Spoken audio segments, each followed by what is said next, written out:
Kozkor eta efimero honetan, gauzarik eder eta preziatuenek ere badute beren lekua obiektu gari, batzuetan alferrikakoak edo arraroak gure eskuetatik igaro dira, eta gelditu gabe egin dute ia ez postasunetik erabateko abandonura. Hasieran maite genituen elementuak une zoriontzuak eman zizkigutenak. Poliki poliki eta damuza hanzturan galtzeko arrazoirik baliorik edo atzekaberik gabe.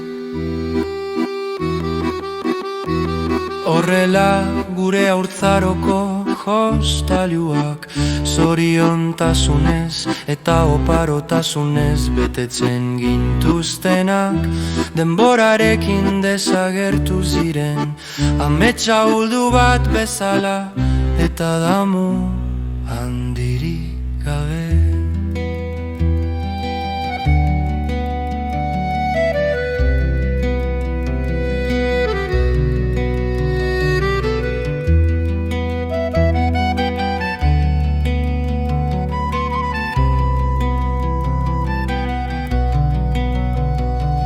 Behin janzten genituen arropak eta inbeste maite genuenaren nortasuna, estilua eta poza islatzen zutenak gure armairuetatik desagertu ziren, gure esperientziarik onenak eduki zuztuz, halaber maite genituen liburuak hainbeste lagundu zigutenak, gure gaztetako irakurketan eta gure ezagutzan kortsario eta printzesen istorioak, irudimenezko narrazioak, gozamenez eta fantasiaz betetako testuak han, gure espiritua sublimeki efusibo bihurtu zen, sakonkirekia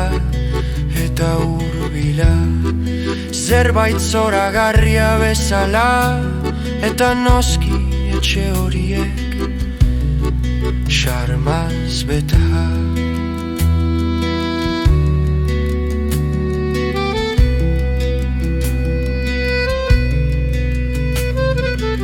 Gure amets bizien bizilekua, barre eta etorkizuneko planen lekuko, baita irrika aztezin eta malko, bihotza utxiena ere.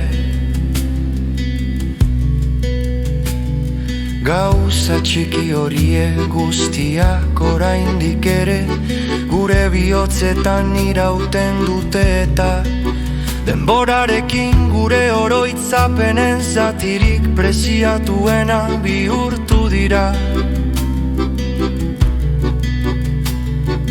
Bizitza bizi izan da gure istorioa da, bide korapilatsua, inoiz ez perfektua, beti misterioz hasten dena eta denboraren poderioz misterio berean desagertzen dena.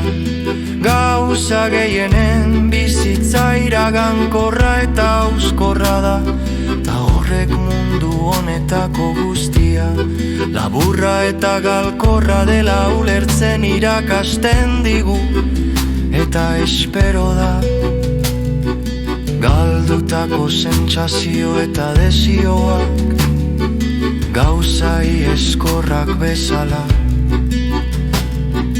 bide ilusorio batean egiten dugun bidaia derrigorrezkoan presente egotean.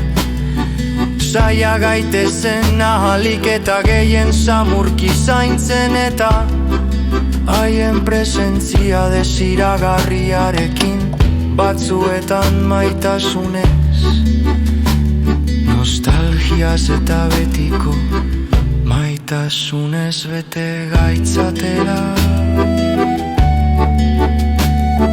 Maitasun, nostalgia eta betiko